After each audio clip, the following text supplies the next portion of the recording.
Viewer discretion is advised. If you find these videos helpful, hit that like button, consider subscribing. Let's get into the video. Let's say that you have finished your timeline, you've done all your editing, you put all your heart and soul into your project, and you don't know how to create space at the beginning to add an intro, and you're like, shit, how do I move all of this without fucking up my entire situation?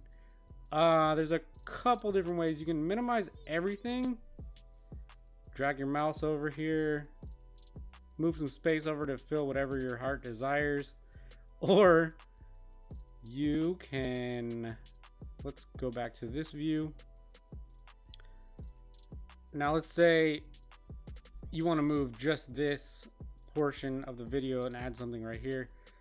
If you hit Y, this is gonna select everything from this point over to your right, and Control Y is gonna select everything from this bar over to the left.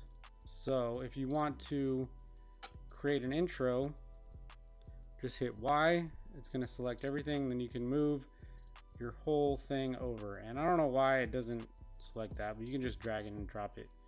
So there you go. If you find it helpful, hit that like button. Let me know in the comments what you want to see. If you have any issues, I'll try to make a video on it. Let me know.